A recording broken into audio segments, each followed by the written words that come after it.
Good evening, everybody. Would like to call to order the March 9th, 2022 agenda setting meeting for the Woodland Hills School District. Roll call, please. Ms. Lawson, Here. Ms. Curry, Ms. Scott, Here. Ms. Reed, Here. Mr. Scott, Here. Ms. Creech.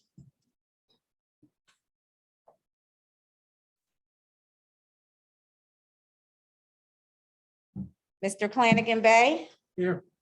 Dr. McMillan, Here. Ms. Creech.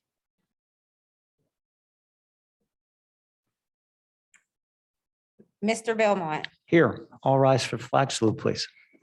I pledge allegiance to the flag of the United States of America and to the republic for which it stands, one nation, under God, indivisible, with liberty and justice for all. Okay, tonight we held a personnel session prior to the public meeting and moving on to 1.7 announcements. Dr. Kostak. Okay, under announcements, we're going to have two tonight. The first would be the Race for Grace that Mr. Belmont is going to speak to, and the second is a recognition from Mrs. Frankie, who's going to come up and do. So first, the Race for Grace. Race for Grace, history of that was it was started by three girls in our class of '08 to help a family whose young daughter had brain cancer. And these three students, with the help of their classmates, organized the inaugural Race for Grace, which is now being held at Norwin High School, where there's more room because it's grown into the second largest road race of its kind in Western Pennsylvania. And the monies that are raised go to the Reflections of Grace Foundation for research on pediatric brain cancer and help families who come into Pittsburgh who need help with bills as their children get treated. And there's other expenditures that are helped with as well. Ms. Frankie, you have a big announcement for us. If you'd like to come up and share with the group, please. Hey, Teresa, we got kicked off. We did. We got kicked off of board docs. Everybody? Yep. Oh, Something went on with this. it's Yes. weird. Ms. Frankie, hang on one second. We're having technical glitches and we want our attention to be on you. They added a setting that limits these to like 10 minutes of being signed in. Okay, hold on, Dr. Stan, I got a picture. I don't see. Everybody else know their ID, username? Yes, ma'am. How about you, Mr. Belmont? I do. Logging in right now. This is you. How's it going? Working.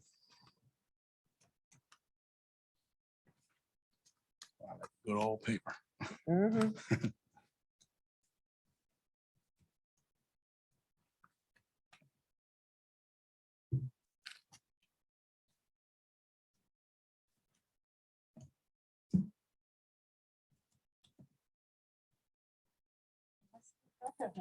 Yeah, fingers crossed. Never a dull moment. I don't know.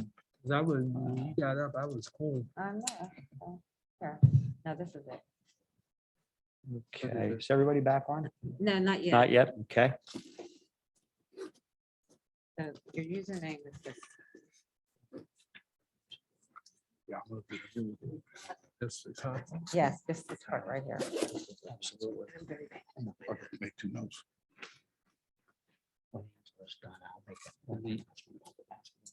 Good. For success, and then you can take. Great.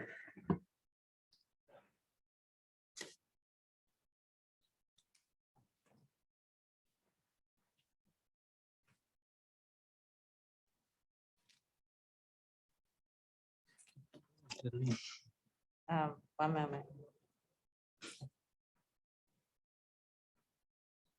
I don't think this one has one. You just have to backspace this.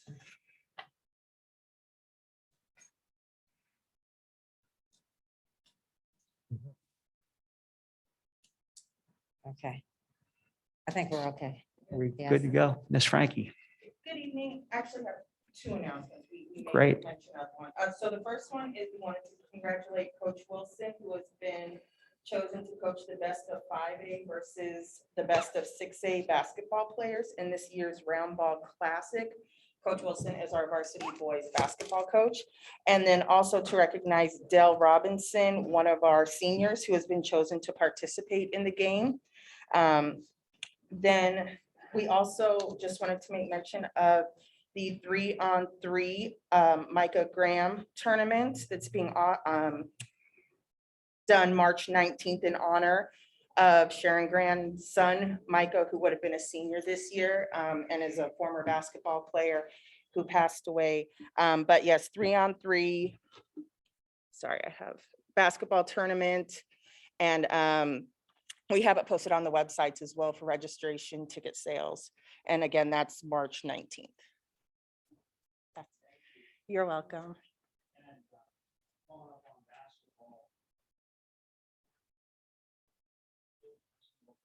And our boys program both made the playoffs this year. And I just wanted to recognize them for Right now. quite an accomplishment. Making the playoffs is job well done. Thank you. Coach Pitts, I have to apologize. I walked right past you. These masks throw me off. So I would have shook your hand, but congratulations to you again. Two other announcements, just real quick. They're not on the agenda, but we wanted to make them public. First, we have our musical performance this year of Shrek, which will be happening April 29th to May 1st. Tickets will be going on soon. We will make masking and social distancing recommendations in the very near future. One of the big events we'll be concerning will be that. So definitely the world is moving to lightened measures. So I feel confident we also will, but that announcement will be coming soon. And the last, we just want to again recognize Mr. Steve Muter, our Director of Technology, 23 years of service.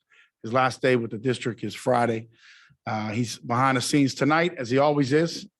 You don't see him, but if he's not there, none of this works. So thank you to him. We wish him all the best and appreciate what he's doing.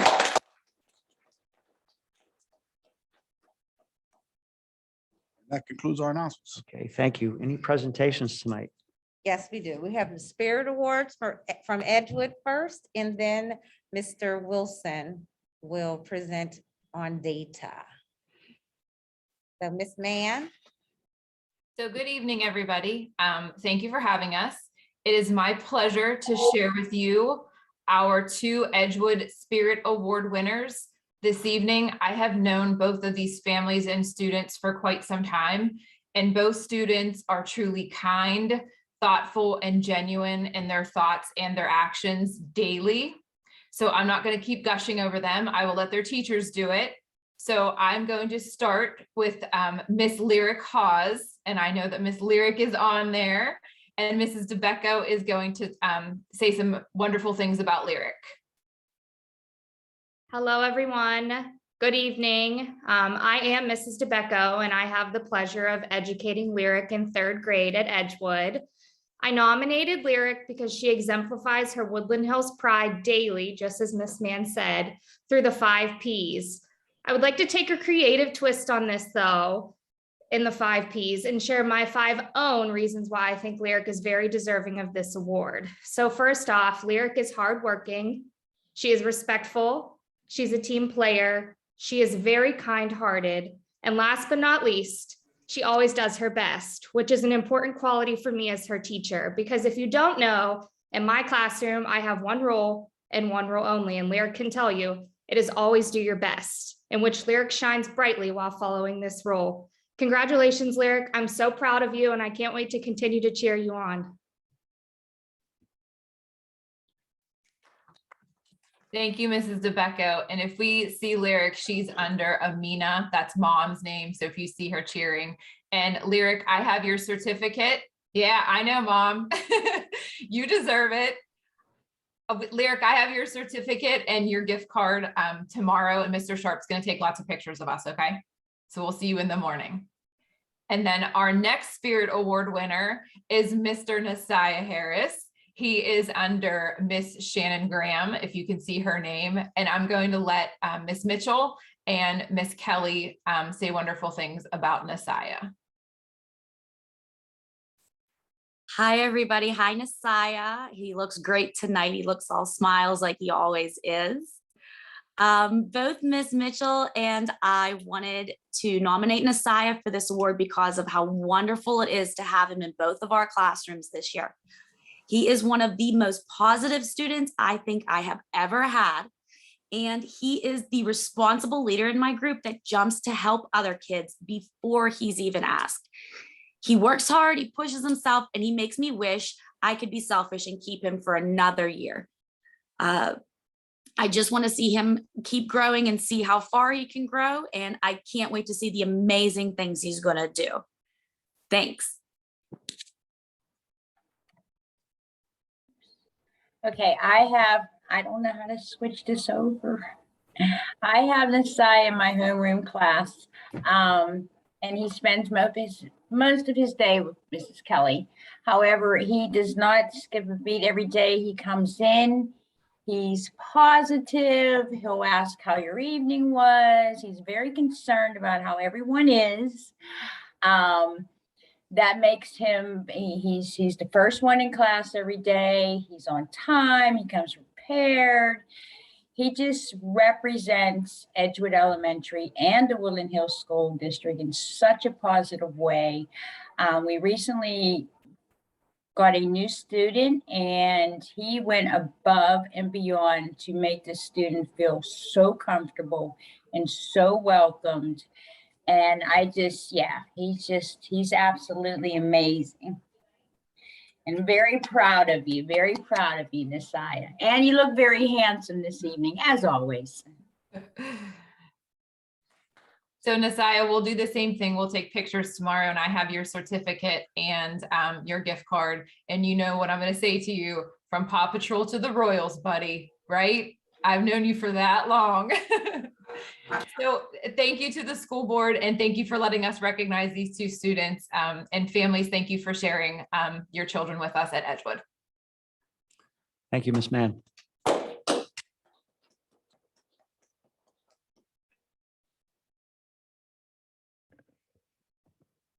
All right, good people. Please bear with me for a second while I pull up my presentation. Uh-oh. Definitely put it on here. One second while I grab mine.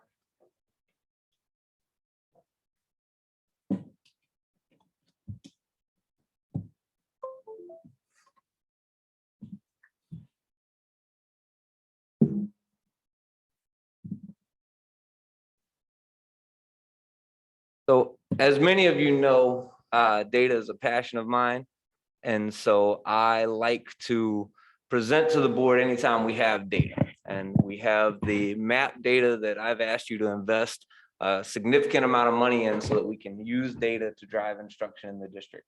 And so every time we have a map window, as long as there's nothing else that takes precedence, I will want to present that data to you. Those of you that know me know that I can speak about data and our scholars and this assessment and what we can do with it for hours and hours and hours and hours. I will try to keep this presentation to 5 minutes or less, but I want to make sure that you know everything that our educators know and that our families know in terms of what we're doing, both broadly as a district and in terms of racial equity in our district, which we've talked about before is a primary foundational goal and objective of the district moving forward. So in terms of the map data that we have, we start with the raw data. And again, those that know me know that I don't sugarcoat anything. Our raw data is behind the national norms. It is across the board below the national average in our map assessment data. So you'll see that we have in math, our kindergartners come in to us approximately 2 RIP points behind the national norm, which is only about 1% behind the national norm. By 7th grade, we've dropped to a 9% gap. from the national norm. And then that gap starts to close again. Part of the reason that gap starts to close again is because we have scholars that are self-selecting into more advanced maths. And part of the reason is because by 9th and 10th grade, we have scholars that are choosing not to take the assessment, and in some cases choosing to drop out instead of continuing on with a rigorous course of education. In 7th grade in reading, you'll see in reading that our scores look a little bit better. So in reading, our scholars come to us actually twice as much behind, 2% behind in kindergarten, and then the gap is only 8% by 7th grade. So in reading, our scholars come to us further behind than in math, but we do a better job of catching them up.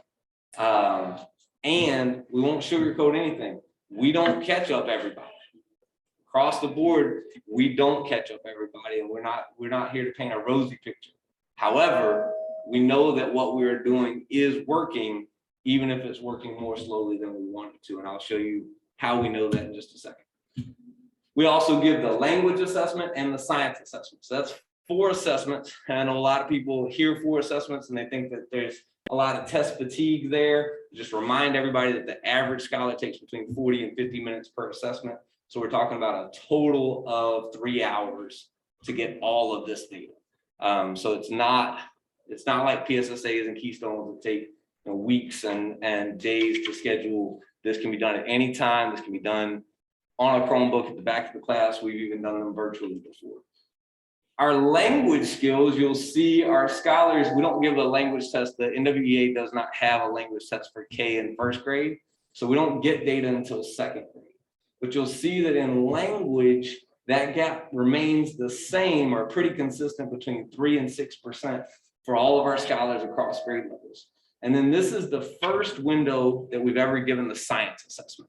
So thank y'all for developing and giving the resources to be able to give the science assessment. This is the first time we've been able to give the science assessment. And the NWEA, the science assessment is so new that they don't have national norms for K and 1, nor do they have national norms for 11 and 12. But we can see that our scholars start in 2nd and 3rd grade, 3 and 2% behind the national norm. And then that gap grows to 7%. And then it lessens a little bit 7th through 9th grade, and then increases again in 10th grade. That's the raw data. That is where we are, and those are the numbers that we have to improve upon in order to get better and eventually become better than the national average, which I know we'll do as a district. You know, for those of you that have either been on the board or have seen some of these presentations before, you'll know that one of my favorite reports from NWEA is the projected proficiency. So NWEA gives us projected proficiency. If our scholars took the SAT, the ACT, or the PSSA tomorrow, what would we project as our proficiency? And they're really spot on for the last 3 years. They're really, really close in what they project and what actually occurs. So you see that our projected proficiency right now in math is 17.2%. That's the green and the blue. 17.2% proficient or advanced on the math PSSA. 17.2 is less than 1 in 5 proficient or advanced. And that is obviously unacceptable in terms of our data. And to show you where we were at last winter's math assessment, last winter our projected proficiency was at 12.9%. So we've seen a 33% increase in 1 year in the projected proficiency for math. So it's huge growth. Again, not acceptable in terms of the raw data and where we are. We are still growing and we are pushing forward, but we are moving in the right direction. Similarly, you'll know anybody that's seen this presentation before or has heard me talk about data knows that I will not let us get away from this podium, and I won't leave this podium until we talk about racial disparities in the district. In terms of our Black scholars and projected proficiency, right now we're at 10.1% proficient or advanced projected proficiency. Again, 1 in 10 scholars is unacceptable and we have to do better. And again, if you look at where we were last year at this time, we were at 5.9%. That's an almost 70% increase when you look at the growth. So we are moving in the right direction, and we will continue to move in the right direction. If you look at our white scholars right now, we're at 37.3% projected proficiency, proficient or advanced. And last year we were at only 29.8%. So both our African-American scholars and our white scholars are growing in math across the board and closing the achievement gap, all at the same time, which is exactly what we want to do. So we've got some success, especially when it comes to math, that we're really proud of and that we want to continue to build upon. There are several hypotheses as to why that happens. If you talk to an educator or if you talk to me, we will tell you that one of the main reasons is that educators have the resources they need. We've invested in iReady, we've invested in Think Through Math, we've invested in adding a double block of math at the middle school level, and we've given them autonomy to do what they need to do to make sure that scholars are successful. There are many other factors that can come into play here, but those are the things that have changed since I came on board that I think are helping these numbers. So look at ELA. ELA projected proficiency this year right now across the board is right at 38%. That is a slight decline from where we were last year when we were at 39.4%. So a 1.4% drop, a drop is never okay. A 1% drop though is relatively stable, especially in a year when we have a global pandemic. I'm not saying we're satisfied with that. We'll never be satisfied until this entire pie chart is blue and green. But a 1.4% drop is not terrible in the midst of a global pandemic. Some positive news. Right now, our Black scholars in ELA are projected at a 26.4% proficiency. And again, it's a slight drop from where they were last year when we were at a 27.9% proficient or advanced. It's a 1.5% drop in comparison to our white scholars who right now are at a 63.4% proficient or advanced. And last year we're at a 65.8%. So we have we have less drop for African-American scholars in ELA than we did from our white scholars. Obviously, we never want to see a drop, but the racial achievement gap that we have is still less than it was last year because we have developed culturally relevant pedagogy and professional development that at least helps us to retain some knowledge or more knowledge in those demographic groups. In terms of full data, in growth from fall to winter, you'll see that in math growth, our 3rd through 8th grade, really our 3rd, 4th, and 5th grade, and then our 8th, 9th, 10th, and 11th grade were rock stars. So in this, the observed growth, the bar chart is what we've actually seen in terms of growth. The little diamond is what we would expect in terms of grade level norms for a nationally normed assessment. So when we look at the bell curve, this is what we would expect. So if you know a 3rd through 5th grade math educator or an 8th through 11th grade math educator, pat them on the back, because even through a global pandemic, they met or exceeded the norm, the projected norms that they had. Even more impressive are our 6th and 8th grade ELA and Lit Studies educators. If you know one of those, shout out to Ms. Simon, who happens to be my daughter's ELA educator. They, in the middle of a global pandemic, exceeded the national norms on our reading assessments. As you can see, every other grade level has some work to do, and we are ensuring that our scholars are getting the resources necessary to do that work. But we want to also celebrate the successes. And then in language, again, I shouted out the 8th grade. Just want to continue to shout out our 8th grade ELA and Lit Studies educators are doing something special because they doubled the projected growth across the board. So there are things to highlight. As you can see, 2nd grade through 12th grade, we did not meet the projected growth anywhere other than 8th grade, but in 8th grade, we doubled.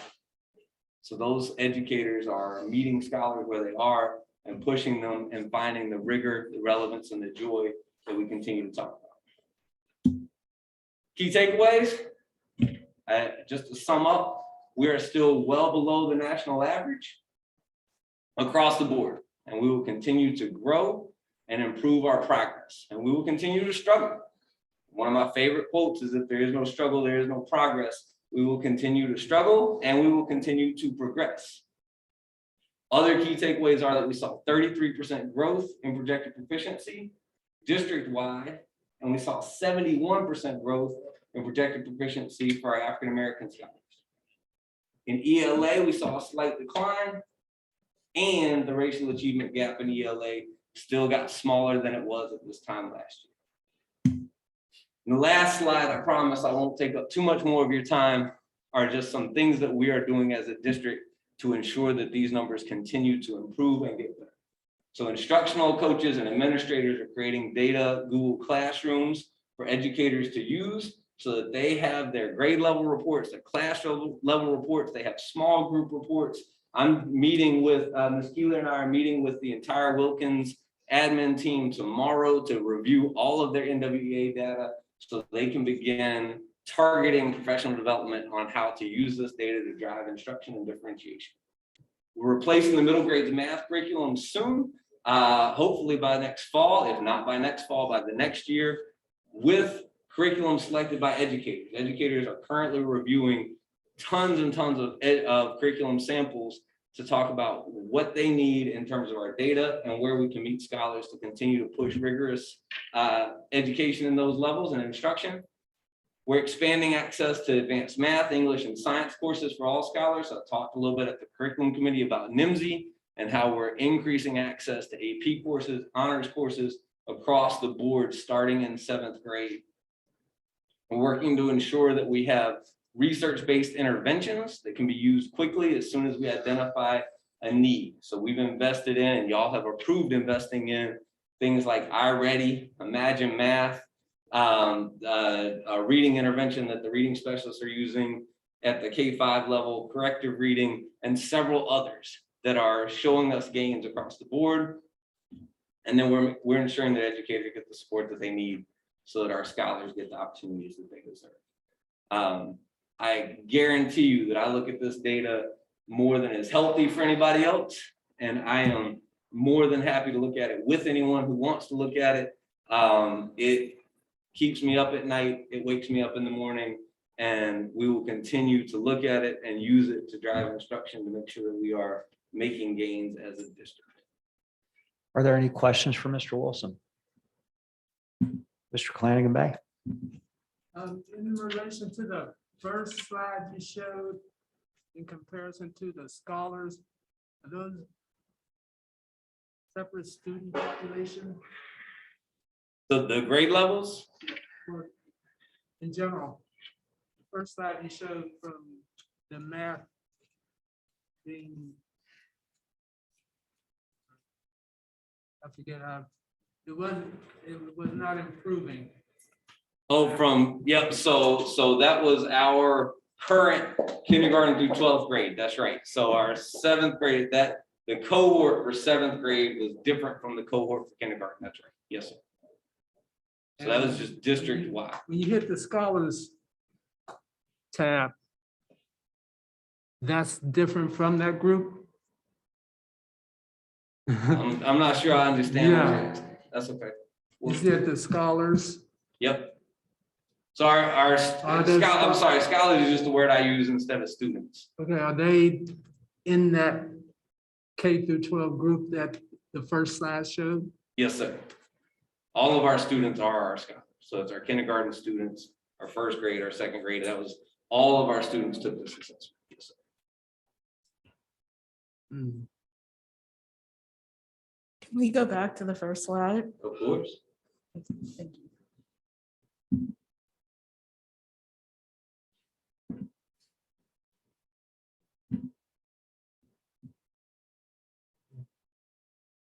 So this is this year's current kindergartners. And this is this year's current 7th graders.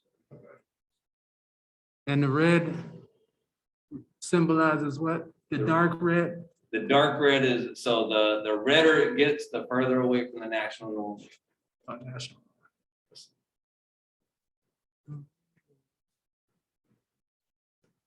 And out of that group, you got scholars in that whole group. So the scholars and students are synonymous. So this is all of our students, all of our scholars. Yes. Okay.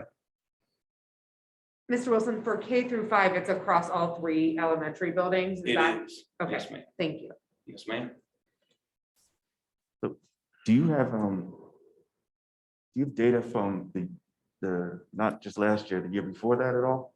I have data for 6 through 12 the year before that. We didn't start giving it K to 12 until last year. I have data from 6 to 12 the year before that. So, I think it would be helpful to see that too, just to see where we are now versus then.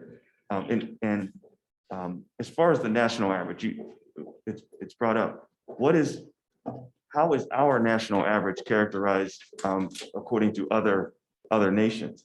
You know, so is our national average 4 and then we're below that, or how would you characterize that? yeah, that's a great question. I know that NWEA is doing a lot of work internationally. I don't believe that there are any norms or any data sets that are created for international bell curves. So I don't know that data. I would not feel comfortable speaking to our national average in comparison to, say, Singapore or Brazil or any of those. How would you characterize our national average though? From the data that I know, our national average is between the 20th and the 26th percentile, depending on whether you're looking at math, ELA, or science. And the also, just the last thing, when you mentioned the increase between our Black students from last year to this year, is that data statistically significant? Like, so is that? Yeah, so I didn't do a regression analysis, so I would assume it is based on the size of the pool. But I didn't do I didn't put it in the SPSS or found out what the R squared was. But we could know that if we add the 6 to absolutely. 12 into that from the third year. We Okay. could, yes, sir. Okay. I'd like to see that. Yeah. Okay, thank you. Any other questions? Mr. Wilson, so I know I've heard from some parents who got their own scholars assessments back and had questions about how those percentiles rank. So my understanding of it was that those are national percentiles of all scholars taking this, not just scholars in our schools That is taking this. Is that 100%. correct? Yes, ma'am. I think it would be interesting, and especially as a parent of a scholar, to see data on, this looks kind of sad. I'm just gonna be honest, and you stated that at the outset, but I think it would be beneficial, maybe at committees, to break down within the grade levels that there are scholars who are high achieving and that there are scholars who are meeting or exceeding, and we don't have to go into details on those scholars, but just see some numbers there. Yeah. So that parents who are seeing their kids' records have a better idea where they fall in this. For sure. I can't access the site right now because I don't mean to put you on the it's not spot, my but I computer. think No, that would be something worth talking about. For sure, there are grade level reports. Ms. Keeler and I looked at all 13 of them earlier today that give exactly that, right? So we have grade level reports from MAP that are split into quintiles, and it shows the number of scholars and percent of scholars that are in the bottom quintile, the 20 to 40 percentile, the 40 to 60, the 60 to 80, and then the 80 to 100. And we have scholars in that 5th quintile for every single one of these assessments. Absolutely. And so we definitely need to highlight that, and that we do have some scholars that are achieving at extremely high levels, for I sure. think it's not just about highlighting it and celebrating it. It's about recognizing, are there trends within those scholars about who their educators are, what peer groups they're a part of, what they're exposed to, that we could replicate for the scholars that need to, you know me, I love data too. I love that So- we're on the same page. One of the conversations that Ms. Keeler and I had earlier today was we looked at specifically in 3rd grade, district-wide, and then in an individual school that we were looking at. Data and measurement is a significant problem.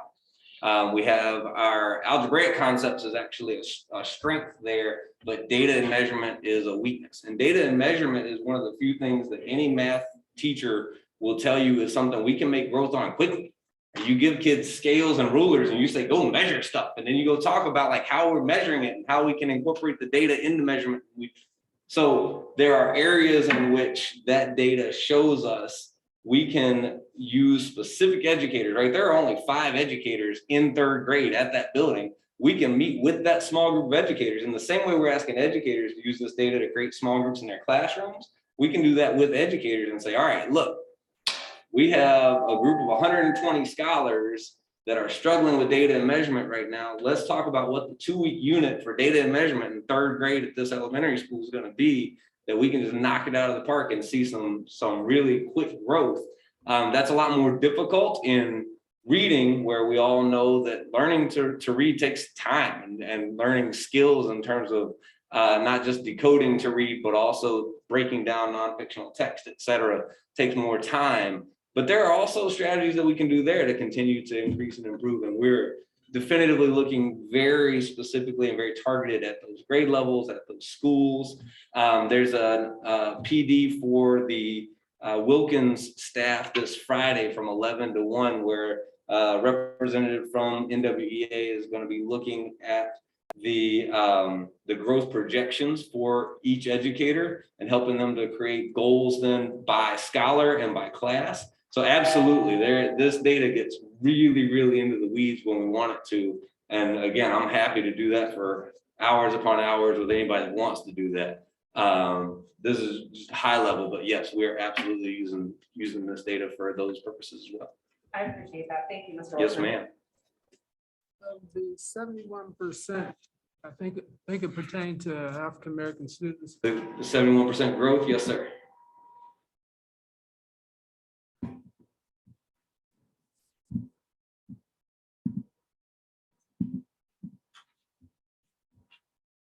I thought you were pulling it up. Yeah, so the Oh, second okay. bullet, yeah, if you wanna, we No, can, that's good. it was between the 2 slides here. It was the one I'm thinking about is you have projected proficiency. Mhm. What exactly does that mean, projected proficiency? So it's taking this assessment, the MAP assessment, the NWEA MAP assessment, and it's using the data that we have there. And NWEA takes millions of data points from across the state and across the country and internationally, as we talked about, but they take millions of data points from across the state and they look at historically what those data points have meant for proficiency on a different assessment, on the state's PSSA, Pennsylvania State Standardized Assessment. And so this is projecting that this year we could expect this number of scholars to be proficient or advanced on the PSSA based on the NWEA, the separate assessment that we're giving. Okay. So it's not actual. It's not the actual PSSA data, no, sir. We won't have that, but because we're giving the PSSAs and Keystones online, I spoke with the director of online assessments from the state, from Pennsylvania Department of Ed this morning, and he said, we will have that data earlier this year than we've ever had it before. So in June, I hope to be able to present you with that data as well and talk about the changes we're making based on that assessment data as well. Mr. Wilson, 3 questions. Number 1, could you tell the folks at home what the acronyms stand for that you're using tonight? I I'm so counted sorry. 4. Yep. Happily. Which particular, any particular acronym? So NWEA is the Northwest Educational Association. That's the people that make this assessment. MAP is Measure of Achievement and Progress, I believe. The RIT score is actually, it's a strange acronym. RIT is the basic unit of score that the NWEA MAP uses, but it actually stands for a Roush unit. Roush is the name of the professor that developed the unit, it's statistical. For RIT, PSSA is the Pennsylvania Standardized State Assessment. That's the assessment that our 3rd through 8th graders take every year. The Keystone is the high school equivalent of that. So it's algebra, biology, and literature. NIMSI, National Math and Science Initiative. That is the organization that we have helping our high school educators and administrators to increase enrollment in AP courses and honors courses, specifically in traditionally underrepresented student populations. So our students of color, our female students, and our students without fees. And then two curriculum questions. You mentioned middle school math. Approximately how many different curriculums is the group looking at? So they're looking at, on Friday, they're receiving presentations from Reveal and Envision, which are McGraw-Hill and Pearson, which is now Savas. But they've looked at 7, I believe, altogether. And that's of their own time and volition, led by the instructional coach there, Ms. Bear, and several of the mathematics teachers. Bill Coles comes to mind, and several others. Well, thank the group for that effort. And last question is, obviously tests are a measuring stick for how curriculum is working. In the classroom, when a teacher's trying something new, how soon do they feel a sense that what they're using here is going to work? Is it within a year, 2 years? What a great question, Mr. Belmont. So it really, there's a lot of nuance to that answer. And I don't want to take too much time with it, but it really depends on what they're trying, right? So in mathematics, we know from the research from the Wallace Foundation that you could try something new in a mathematics classroom and see results within weeks. So some of our educators, especially in math, and that's one of the reasons why I believe we're seeing more growth in math than we are in reading right now, because we're implementing some of those changes and they are more quickly having an effect. At the same time, some other interventions, especially reading interventions. So if you use, trying to think of some examples. So if you use the 5-word selection of books, or drop everything and read, or other reading interventions that have been popular over the last several decades, it can take months and sometimes years before we see any measurable improvement based on that intervention. So what we really try to work with for educators are the research-based and evidence-based interventions that we know will work if they're implemented with fidelity, so that we're not just testing things out because we think they might be a good idea. Thank you for all that. Any Yes, other sir. questions? Just one last, what is the racial breakdown of the students that actually took the assessment? Yep. So nearly every scholar in the district took the assessment, and the racial breakdown of scholars in the district is 65% African American, and 9% multiracial, and 26% white. Great question. Thank you very much. Absolutely. Thanks for your time. Any other presentations, Ms. Hawthorne? No, that's it. Okay, any registered speakers? Hold on. Yes, we do. Miss Mia Isbell. Ms. Isabel, if you could give your name, address, and please hold your comments to 2 minutes.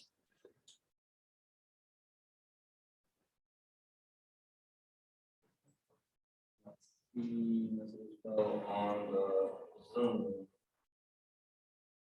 Okay. Maybe she changed her mind. Could be, that happens. Is that it? That's it. You answered all our questions, Mr. Wilson. Okay, moving on to board matters 2.1, and we are voting on this one tonight, Dr. Castagna. Yes, tonight we're asking for a roll call. Well, first a motion and a second to approve the candidacy of Board Member Carlton Scott for the Allegheny Intermediate Unit Board of Directors for a term of 1 to 5 years. So move. Second. Moved by Ms. Reed, seconded by Ms. Scott. Any comments? Roll call, please. 1 minute.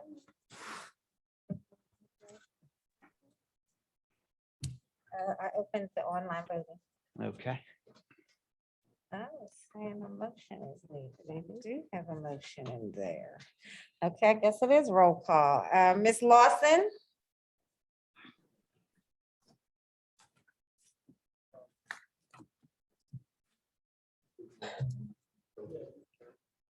I apologize. I thought it was online, yes. Okay, thank you. Mr. Flanagan Bay, Yes.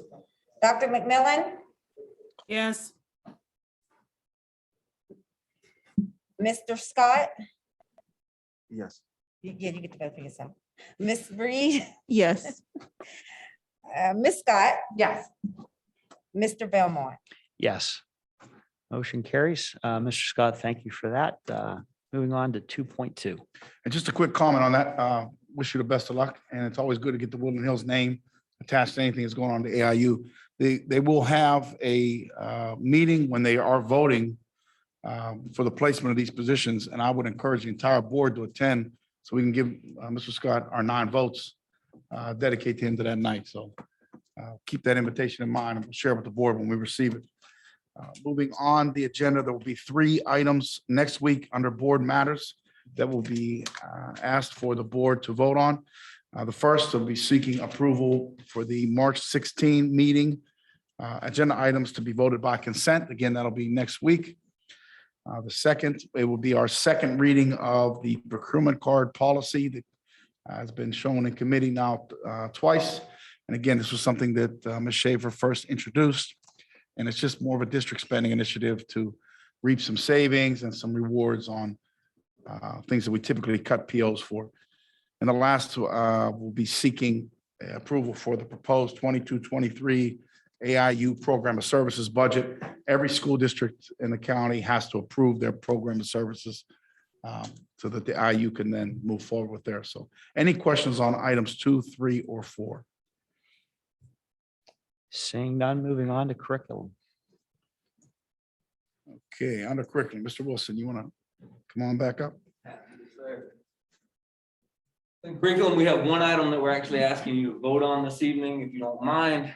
That is 3.1. We seek approval at the March 9th, 2022 agenda setting meeting to approve and open. I'm about to get out of here. Raise us. $5,000. All right, cool. Love you, babe.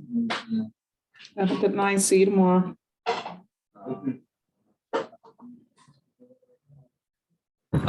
Anyway, sorry. We seek approval at the March 9th, 2022 agenda setting meeting. Open PO not to exceed $5,000 each for Edgewood, Turtle Creek, and Wilkins to supply every scholar with 1 book on scholastic book fair to come from Title IV funds. Talked about this a little bit at committee. This was an initiative that we started in the fall based on the recommendation of the PTOs. And it was really, really well. Every scholar that comes to the scholastic book fair gets to take home a book at the expense of the district, at their own expense, and we don't have scholars that miss out to create a wealth gap and a resource gap in. Is there a motion? So moved. Moved by Ms. Scott, seconded by Mr. Scott. Are there any questions for Mr. Wilson? I just want to say thank you on behalf of, like, we had a big conversation about this at the Edgewood PTA meeting this week as well. And our scholars are just so over the moon to be able to come and choose books. It's just such a wonderful thing to be able to provide them with. So I just want to thank you for that. Yeah, second that. Okay, Okay, online voting is open. online voting is open. Thank you.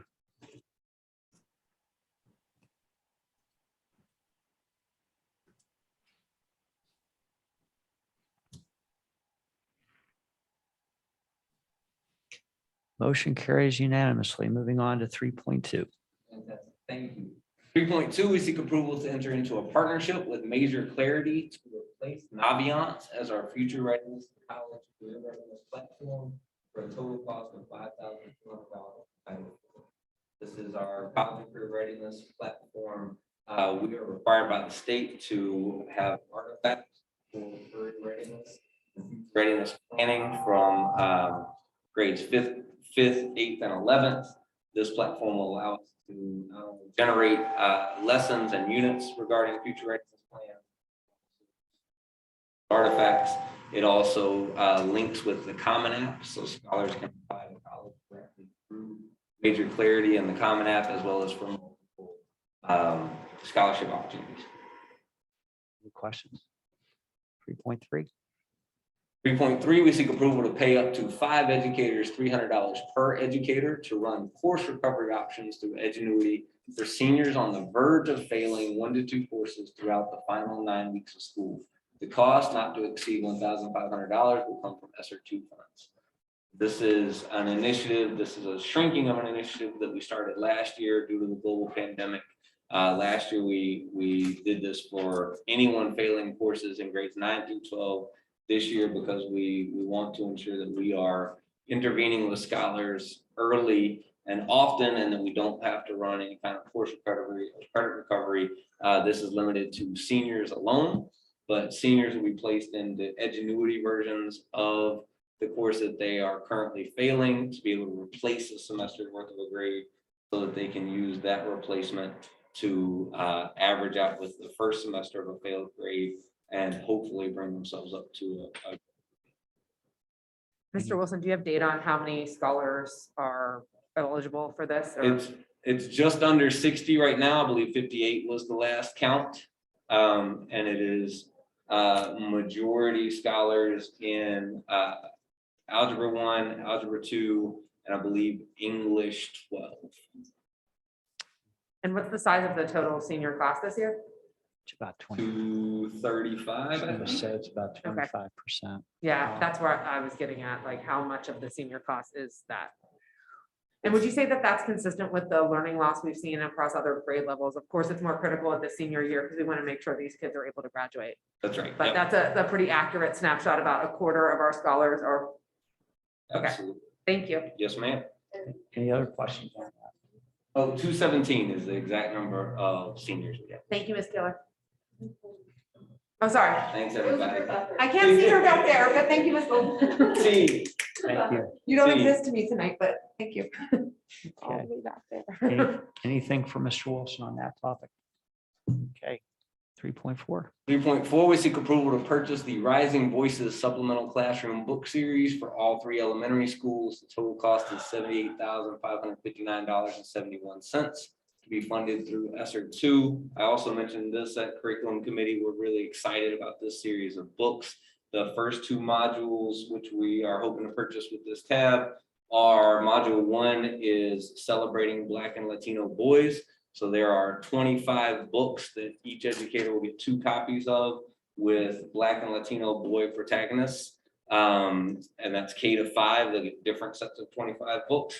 And then the second module, which is also under this tab, is Empowering Girls in STEAM. So same exact, we'll get 25 books, 2 copies of 25 books each for every grade level at every building, and we'll get 3 sets of that with protagonists that are girls in STEAM.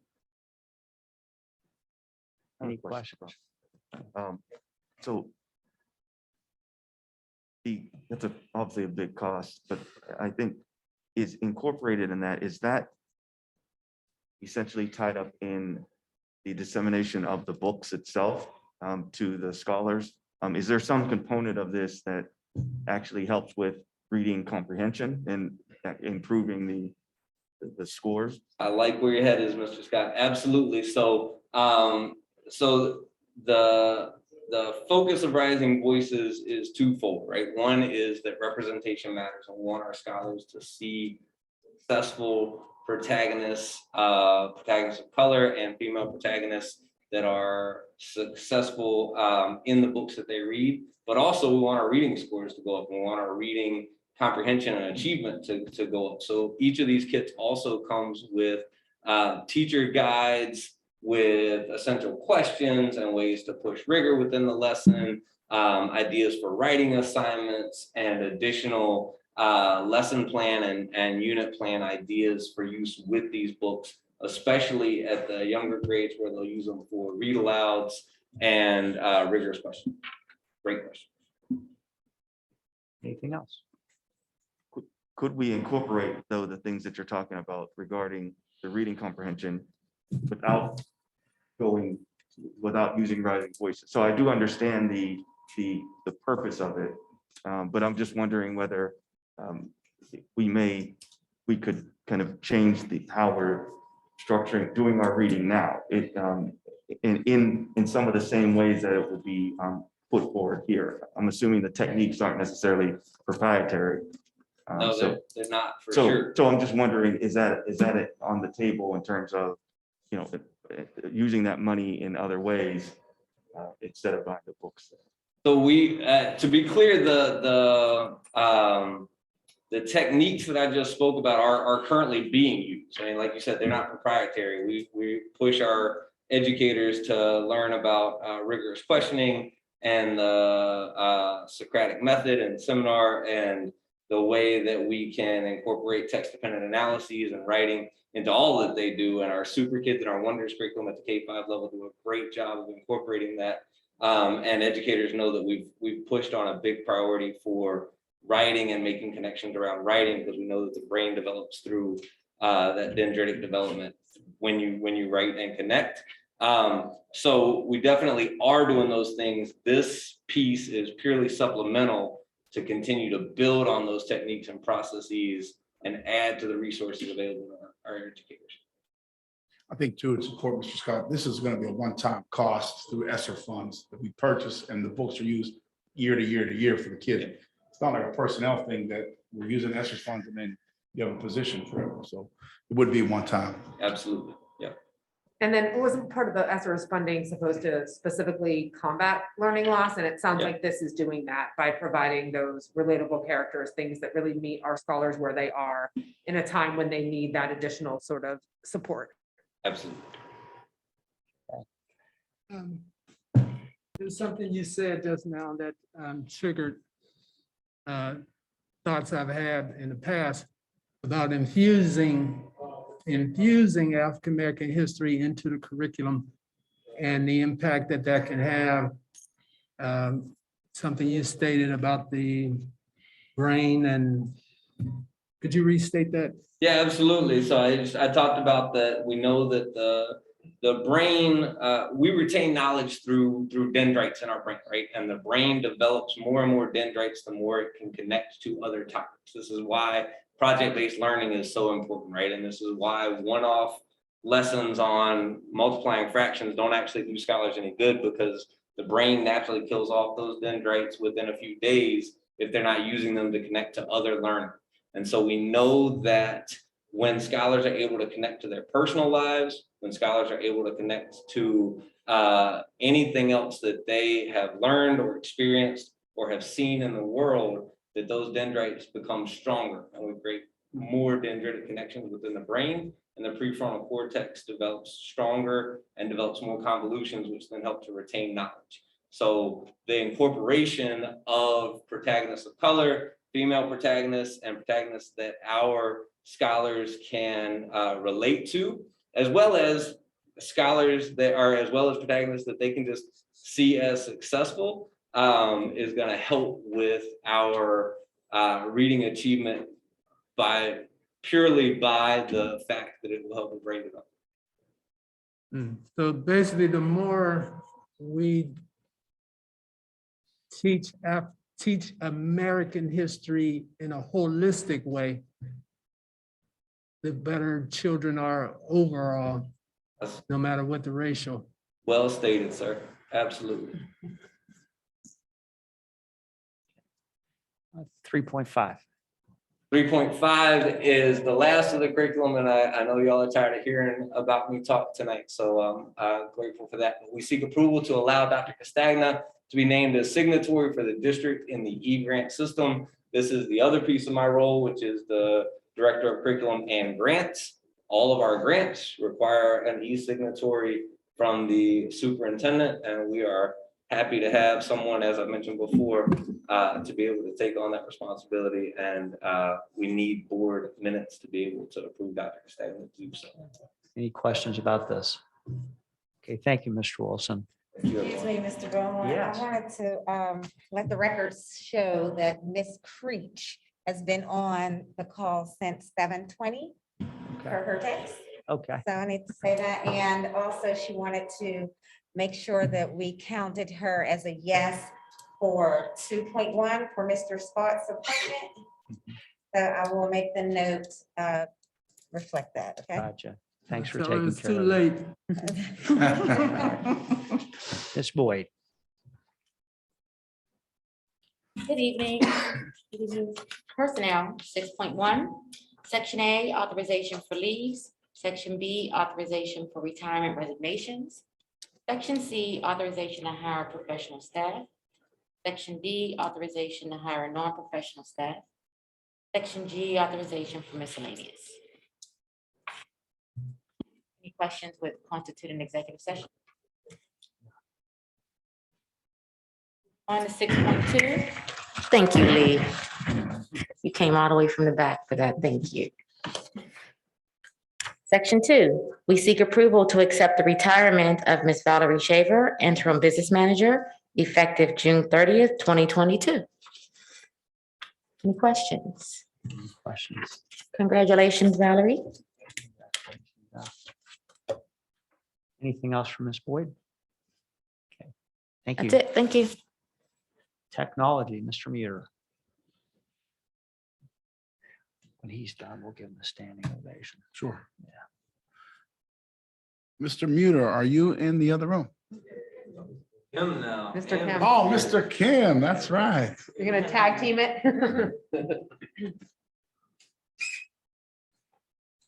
Good evening, everyone. Good evening. I have a few words here before we get to 7.1 technology. I need glasses, wait a minute. Oh, crib notes here. So I'd just like to say I truly enjoyed working here for Woodland Hills. And I sincerely appreciate the support provided to me during my 23 years here as part of the school district. I'd like to personally thank the district for the many opportunities that have been given to me over the years. I have grown personally and professionally and very pleased with the work that I have done with this, the students that I have been privileged to work with, and the departmental and institutional changes that I helped to effect. I thoroughly enjoyed my time with my coworkers and superiors. And while I look forward to enjoying my retirement, I am going to miss being part of our team and the district. I trust that our friendships that I have developed here will last well into the future. Thank you. So thank you, everyone. Thank you, Steve.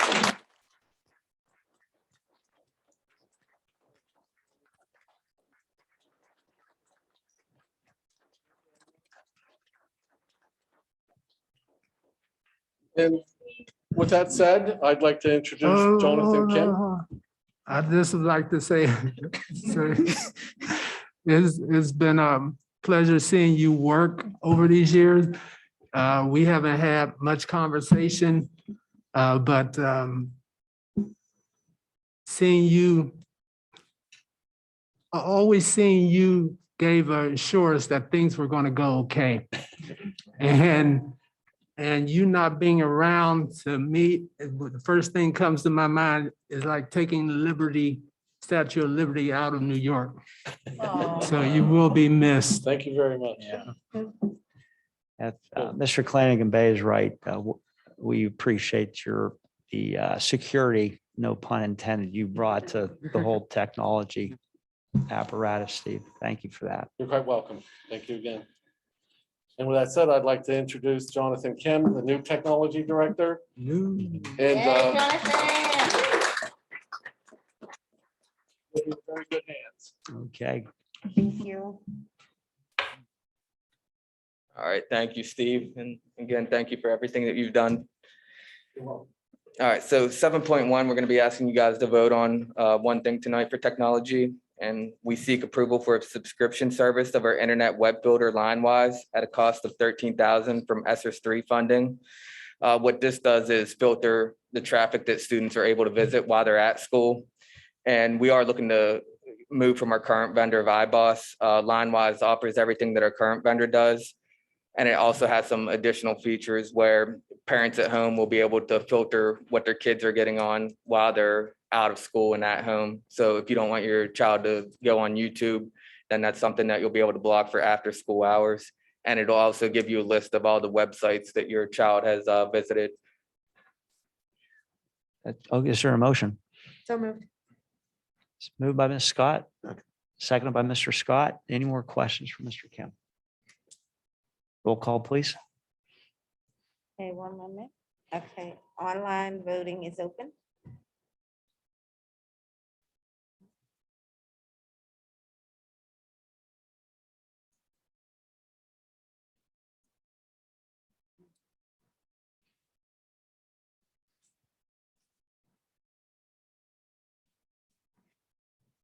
Ms. Creech?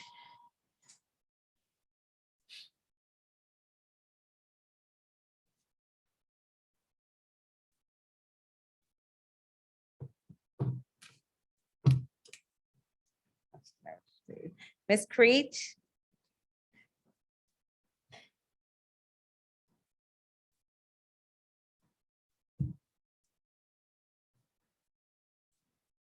Motion carries. Right. 7.2. 7.2, we seek approval for an annual subscription renewal of our Raptor Visitor Management System at a cost of $5,040 from ESSER 3 funding. And this is used at the front offices of each building to screen everybody that comes in to make sure they're not on any kind of registry. Any questions? 7.3. 7.3, we seek permission to change our agreement with SchoolPoint, our web hosting provider, to Final Site at no extra cost.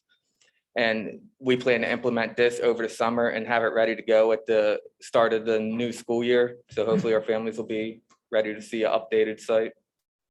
Any questions? 7.4. We seek approval to renew our contract with Windstream Communications. This is a 3-year contract with a month-to-month charge of $2,592.60.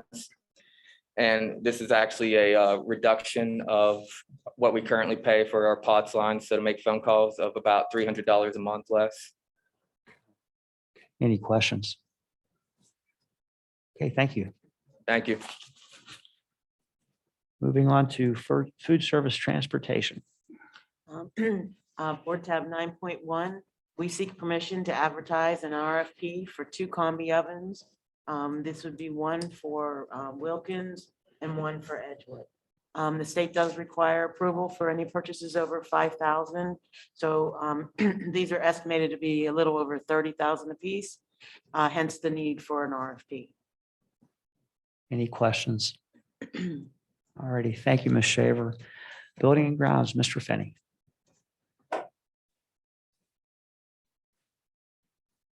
Good evening, everyone.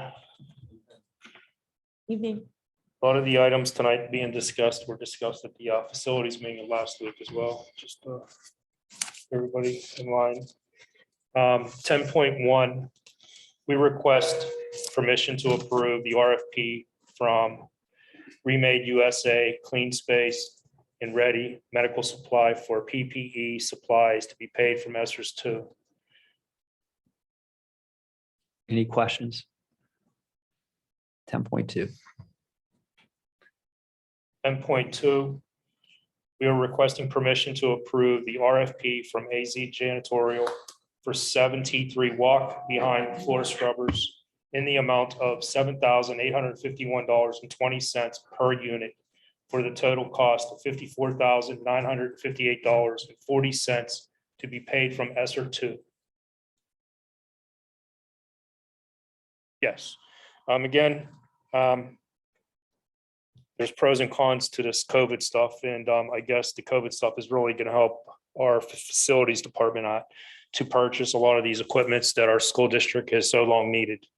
Echo T3 floor machines are basically a floor machine that has a UV light on it when you're scrubbing the floors after you dust them off the floors.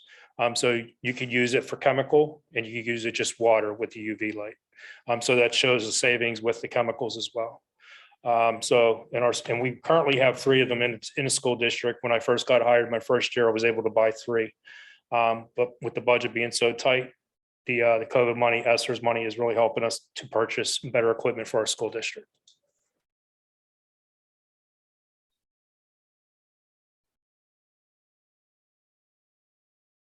.3, we're seeking permission to purchase 25 Windsor Sensor XP12 upright vacuums from AZ Janitorial Supplies at a cost of $461.87 each, for a total cost of $11,546.75 to be paid from ESSER 2.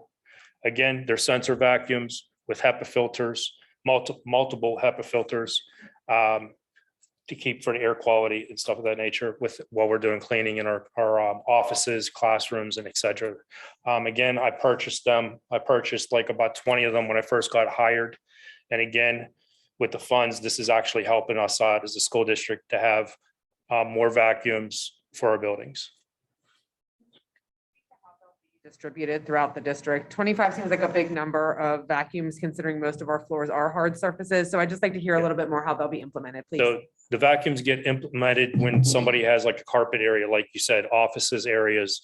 Like here, we have offices in our boardroom. So every school has areas with carpets, classrooms. We have classrooms with carpets as well.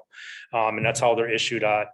And what I have is I have it in an Excel form, what employee gets what vacuum by serial number, model number, from when I did it my first year here, and that will be happening the same way with the new ones. They'll be assigned to custodial staff in individual buildings. Correct. Something along that line, the same way you're like laptops or any other pieces Correct. of technology. Yes. Okay, thank you for that. You're welcome. 10.4. 10.4, we're seeking permission to accept a proposal from Sports Floor, Inc. to perform preventive maintenance on 3 of our gym floors, Dixon Intermediate at $3,456, High School Main Gym, $7,939, High School Aux Gym, $7,247, for a total cost of $18,642 to be paid from General Fund 10. And again, this is for over the summer. It's part of my summer project cleaning. They did our gym floors. They repainted our gym floors. Part of preventive maintenance, we have to have them do our floors to honor our warranty on our gym floors. So this is something that will come up on a yearly basis.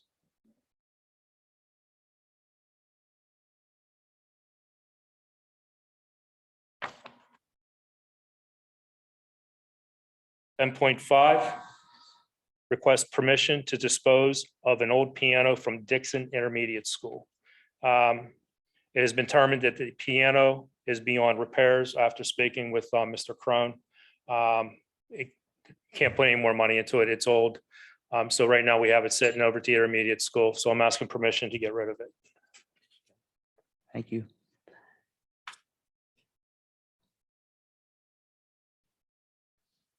10.6, we seek permission to advertise an RFP for a microfiber cleaning system for all district custodians.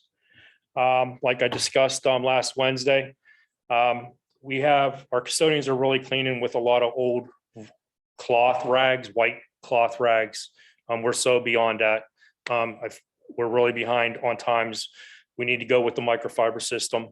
And I've been slowly rolling the microfiber system in play. Again, COVID is helping out to where I could put this all in place all at one time in all of our buildings with microfiber rags, microfiber dusters, microfiber mops, where you fill up the bottles that you have and you just go ahead and you mop floors instead of using a mop and a bucket, pushing dirty water up against our baseboards and walls and stuff like that. So you'll see a lot of that stuff disappearing once we put this in place.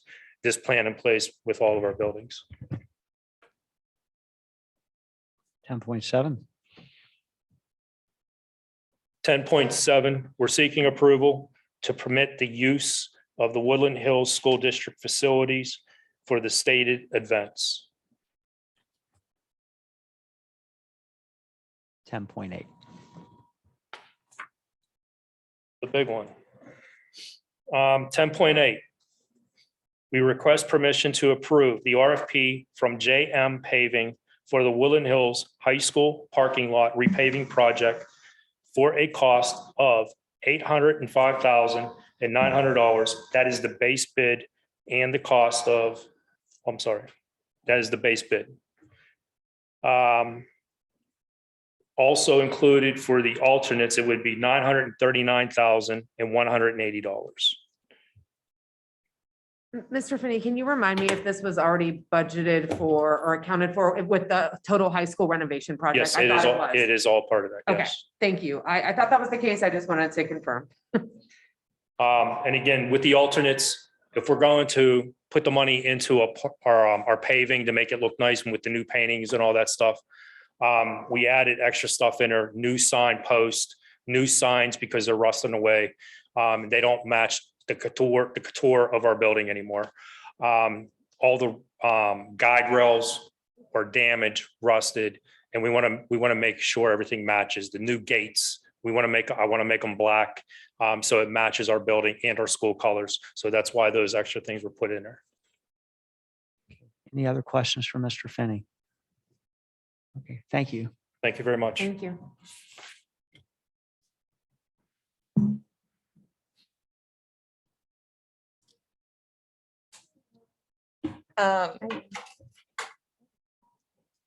Athletics, 11.1, we seek approval at the March 9th, 2022 agenda setting meeting for the girls varsity basketball team to host a spring league at the high school.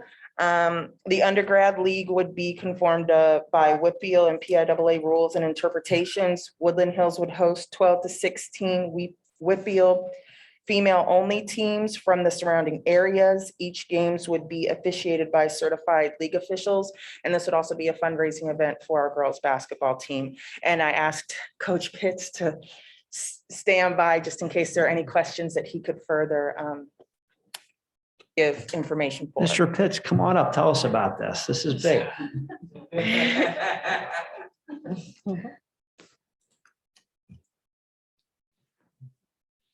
Good evening. Okay, the undergrad tournament is league is actually to enhance our opportunity for our teams to actually travel. We're looking forward to going to our Governor's Challenge this year and to foot the cost. We're trying to initiate a process of doing that, streaming other funding opportunities. It also gives us the opportunity to enhance our experiences. We have an extremely young team, and this gives us an opportunity to play games, and this is what we much need. I have three freshmen, a very inexperienced team coming back, and looking forward to playing games, getting some experience under our belt. Also, it gives us opportunity to stay home. We participated in leagues over at Cannon McMillan, Bethel Park, spring and summer leagues, and also fall leagues. So given the opportunity, I'd like to have all three of those things here at our facilities. So looking forward to coming back, for a summer event and also fall, and also, looking at the opportunity to, and again, I thank you all for allowing me to have the Play for May in honor of my mother. Looking to also do that again for the second year. Yeah, we'll absolutely do that, Vaughn. Thank you. Great. And congratulations again on a successful season. You guys I made the appreciate it. playoffs. I appreciate it, sir. Thank you for that. Yes, sir. Mr. Flanagan Bay. This is kind of off subject, but you related to Bob Pitts? I'm actually cousins to Bob Pitts. Yeah. Yes. All right. Yes. I did this, yes. No, I know him for years. The late Bob Pitts, yes. Yeah, and Duquesne. That's correct. Duquesne. Okay. I just wanted, because I knew him, and he was a soldier. Yes. He was a soldier. Thank you. So thank you. Thank you. And one of the best female girls basketball players I got to watch was Jessica Pitts, and that's your niece, I believe, right? That's correct. At West Smith, and I enjoyed watching her all her years. So thank you so much. And I see it's a family affair for Absolutely. you guys in basketball. Good luck with this, coach. Thank you so much. Okay. We have we need a motion on 11.1. So moved. Moved by Ms. Scott, Second. second by, is that Bridget? Dr. McMillan. Dr. McMillan, second by Dr. McMillan. Any more questions on this? Roll call, please. It's open. I can't remember.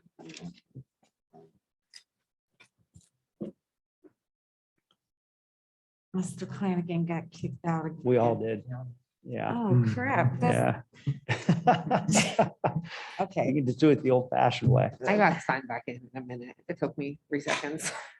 Okay. Mr. Bellman, I can take a verbal. Okay. What do you say? Yes? Yes. Yeah. Ms. Creech?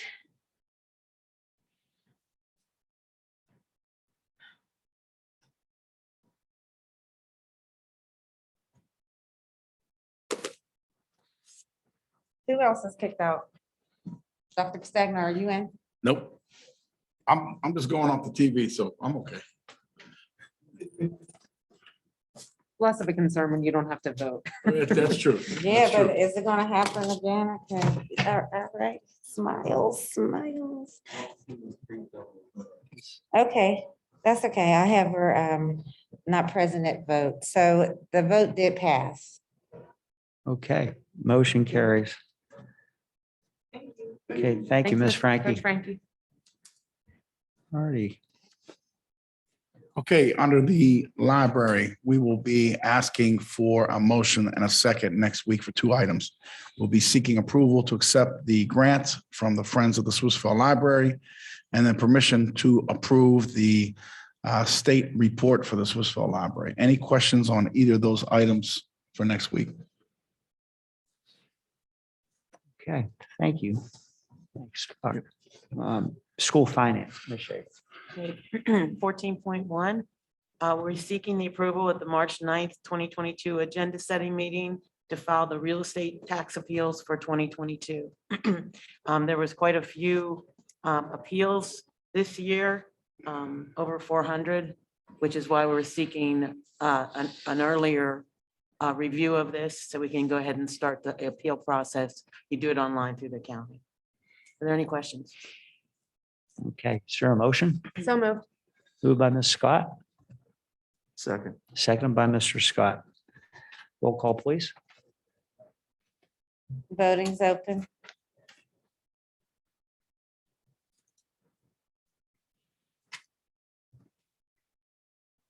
Ms. Creech?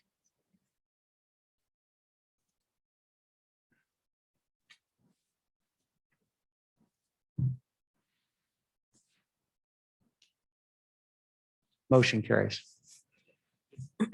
Thank you. 14.2, we seek ratification of the bill list for invoices paid after the February 16th, 2022 legislative meeting. Any questions? 14.3, we seek approval of the March 2022 bill list. Any questions? 14.4, we seek the acceptance of the February 2022 fund financial reports and student activity reports for informational purposes only. Are there any questions?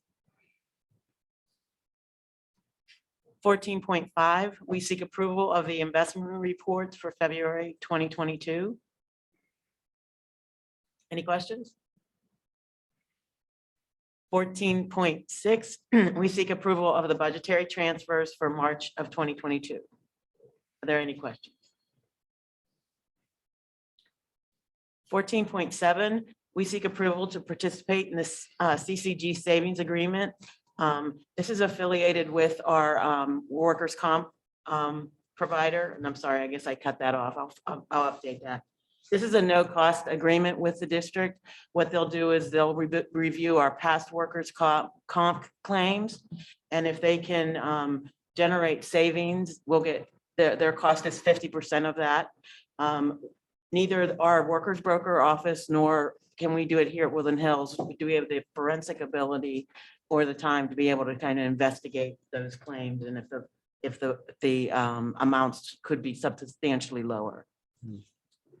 And 14.8, we seek approval to acknowledge the receipt of the Tricog Land Bank's notice of intent to acquire property for lot and block 455-R-30.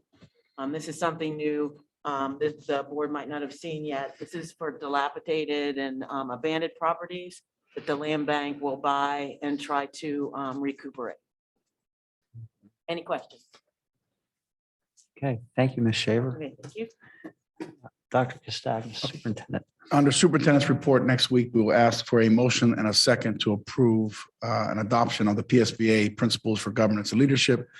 If we approve this, will be the 252nd school district across the Commonwealth of Pennsylvania to adopt this framework. It's basically defined under 7 categories of advocating earnestly, leading responsibly, governing effectively, planning thoughtfully, evaluating continuously, communicating clearly, and acting ethically.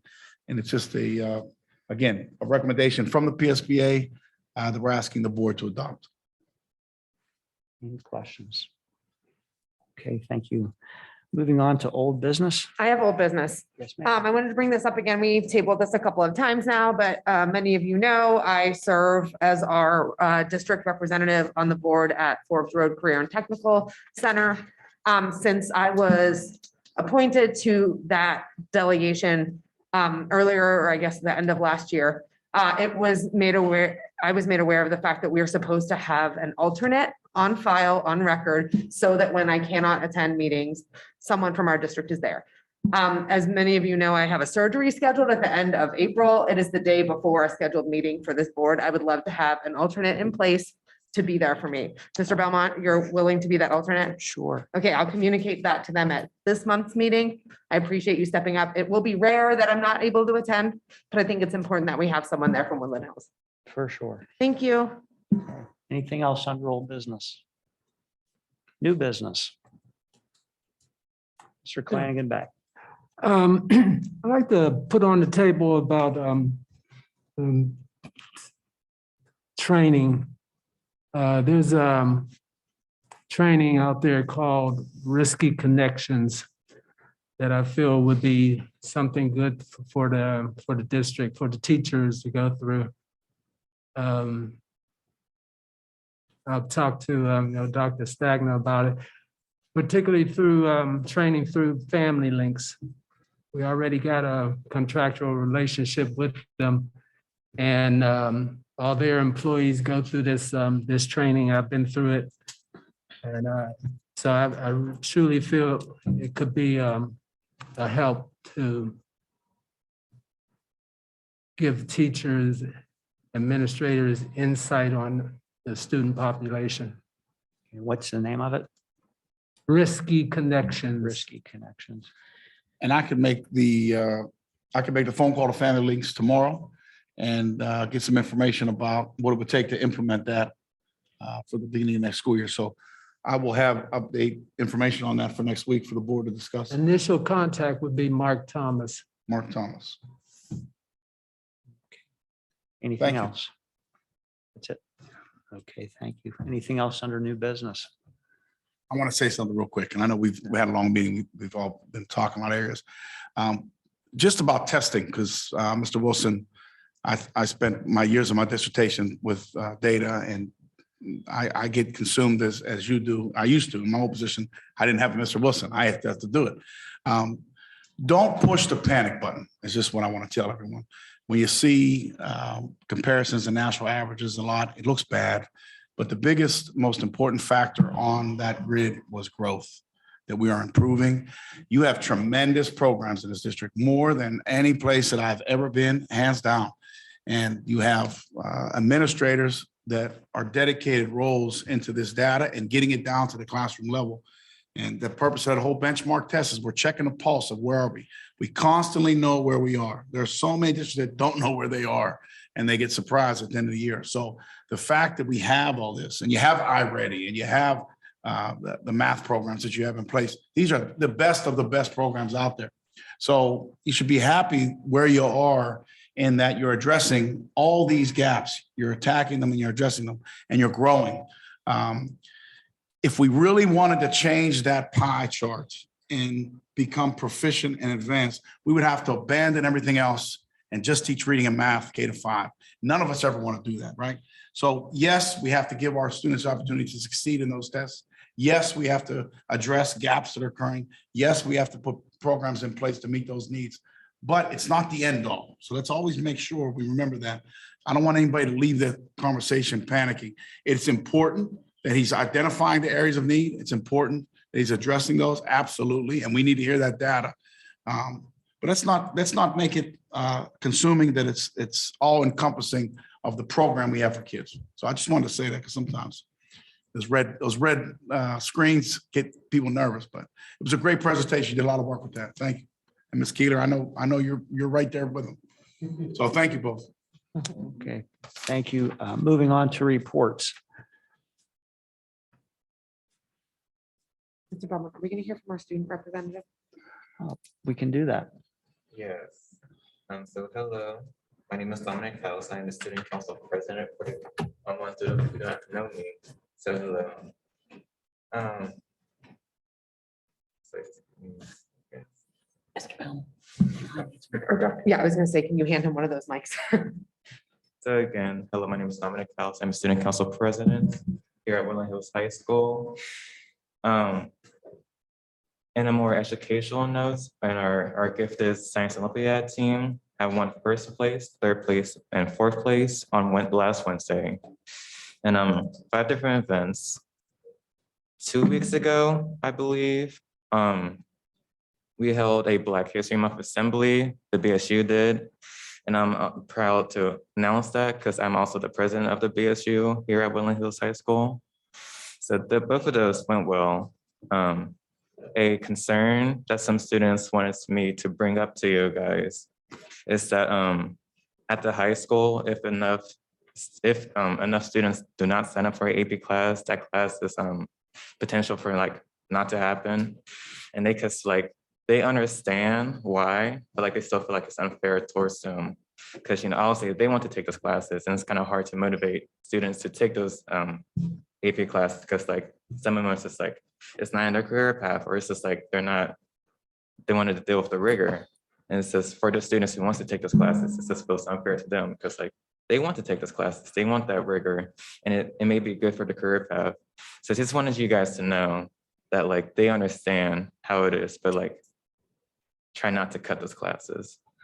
So, but I'll keep it short for this week. So that's all for now. Thank you. Thank you, Dominic. Thank you, Dominic. Thanks a lot. And welcome back. Thank you. Okay. Now we'll move on to committee reports. Committee chairs, you can review what we went over in our meetings, leading off with curriculum. Ms. Scott? Sure. This month, we talked about the withdrawal and enrollment updates. Ms. Keeler led us through some data there. We talked about the STEM partnerships with Bex Robotics that Dr. Castagna has been spearheading. We talked about scheduling the course catalog. We talked a lot about those AP classes, Dominic. A lot of us have a lot of feelings about that, especially former AP class folks like myself. And we hear you. So thank you for sharing that again. And as Mr. Wilson stated in earlier in tonight's agenda, we talked about that Scholastic's Rising Voices supplemental reading material. And those were our curriculum committee items this month. Okay, thank you. Thank you. Technology. I can take that. We actually went over the first item on the LiveWise subscription service, our agenda. Also the Raptor visitor management system, which we'll be voting on, and permission to change our agreement.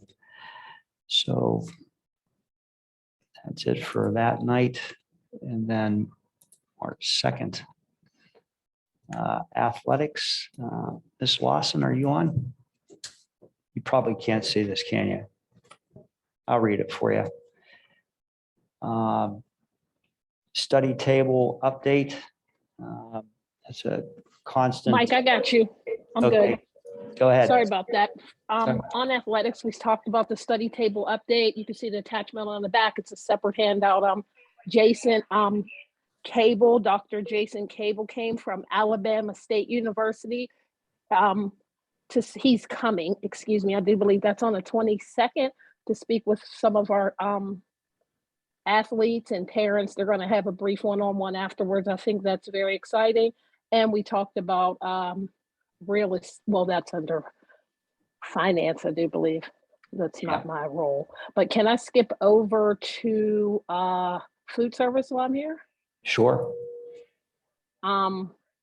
We talked, I'm going to skip over transportation and finance real quick. We started talking about the status of First View and the Ride 360 messaging for food service, the RPF for the combined oven, one for Edgewood and one for Wilkins, which I'm excited about that. Thank you. Okay, thank you, Ms. Lawson. Finance, we discussed real estate appeals. Ms. Shaver, you want to elaborate on that for a second? So you, the process for real estate appeals right now is every January, we get a file from this county. And it gives us the assessed values of Woodland Hills School District taxable properties. But one of the things we also take a look at is recent sales, meaning we'll go and look at sales from 2021. If the difference of the sale price to the assessed value is greater than 30,000, and that I have to also say, we apply the common level ratio, which kind of equalizes it as far as transportation goes. So we take a look at anything 30,000 and above. Those are the ones that are over 400 properties we identified and what we sought tonight to seek approval for. So that's quite significant. And I think also too is the school district represents ourselves at the real estate appeals. So Susan Wallashevitz is actually the one who will go in. We look for comparable properties. And then this is what we'll present down at the county at the Board of Appeals. And this actually does save the district a lot of money versus most schools use their solicitor. And those rates can be rather costly. So any questions on that? Okay, thank you, Ms. Shaver. Appreciate that. And moving on to facilities, Mr. Flanagan Bay. Would you like to review your committee agenda? Sorry, was it? Oh, Do you have it up? I can do it if you. I don't. You do have it up or you don't? Would you like me to do the agenda for you or do you have, okay. Site Logic, they're looking at the air filtration systems in some of our buildings. Our engineering contract with Richard Rosenberry was discussed and Collier Engineering. Our ongoing discussion with solar panels, which is kind of exciting. What came to light in that committee meeting was there are other districts that are kind of talking about it, but we're the ones more down the road with it.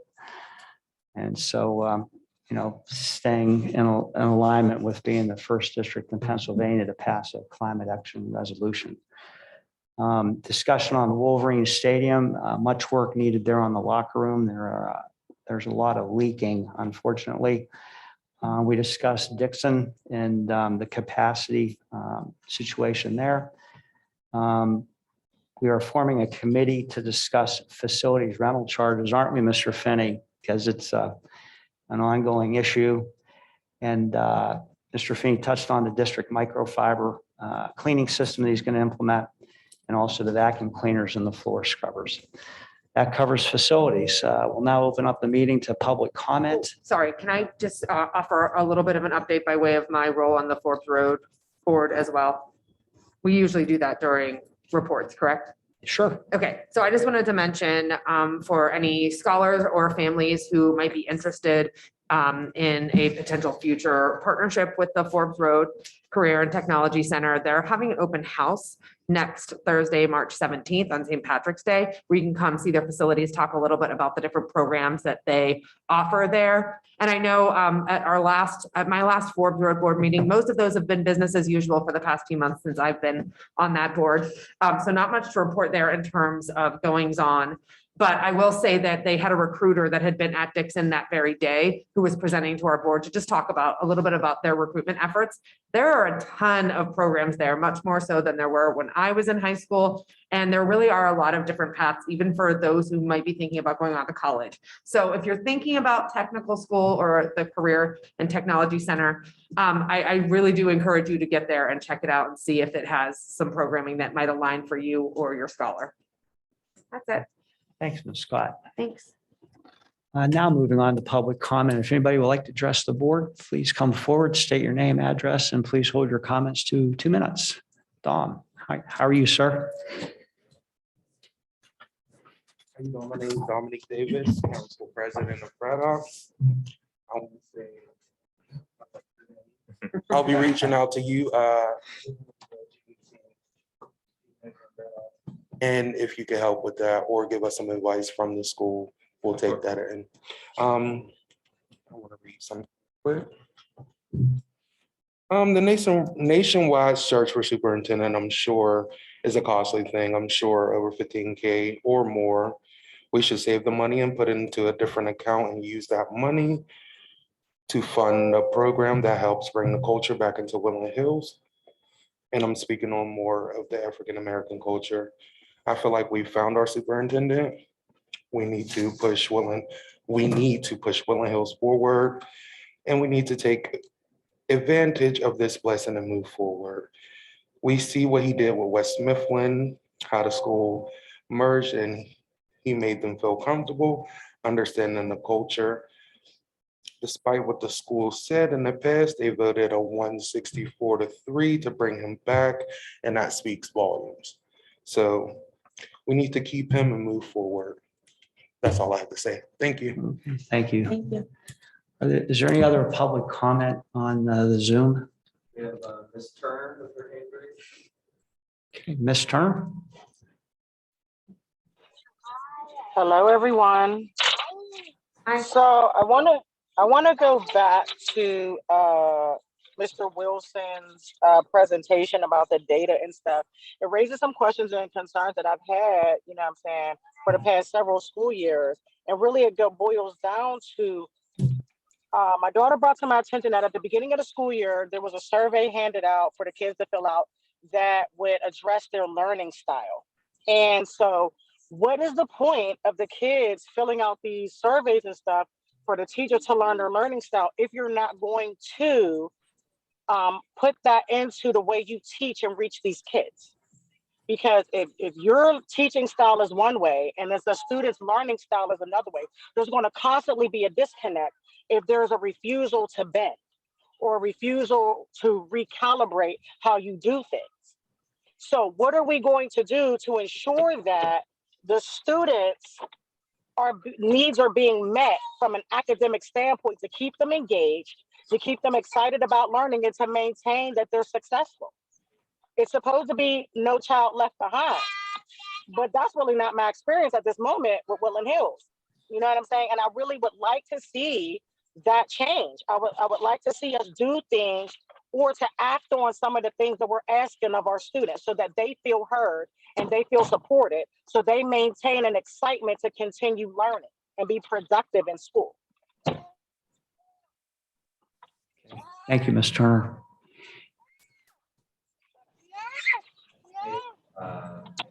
Layla?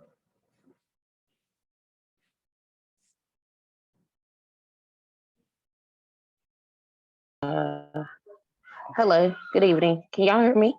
Yes. Okay, hey y'all. I have a few things I want to touch on. I missed a couple meetings. So the first thing would be Miss Reed. That first meeting in January, you were very out of pocket and you owe every parent an apology. I don't know who you thought you were reprimanding, but it wasn't me, especially about being concerned about my child. And Mr. Flanagan, you could get that too. The next would be Tammy McMillan. You need to clarify comments you made on Facebook to talk about people just like the bark. What is that about? What does that even mean? Okay, Dr. thank you Pert. for your comments. I'm not done. Dr. Pert. I don't know what you're doing at that school, but every week something happens. Every week. And all you do is say how it's not your responsibility. Even if it's not your responsibility, as a professional in that setting. We can hold you your should be comments back, concerned with please. it. Excuse me? I said you can't, you're talking about one of our administrators. You can't say things personally like that. So please be careful with your remarks. It's not personal. I'm talking about something that happened at the school. Okay. Okay. And the next thing would be that we still need to be searching for a superintendent. Still, I'm still not okay with an habitual, at the very least, an habitual drunker, an irresponsible one. Please watch your comments. The next thing would be, where in the world is Creech? She's never available in these meetings. How could we feel confident that she's upholding anything we need her to do for us? She's joined via Zoom tonight. Your 2 minutes have But expired. every time y'all called her name, she wasn't available. But you Um, know where she's always at in that Facebook group she got? Overall, overall. Your y'all 2 look at minutes have this as y'all expired. are- Okay, thank you for okay, well, your I was phone done call. anyway. Good night. Good night. Is there anybody else?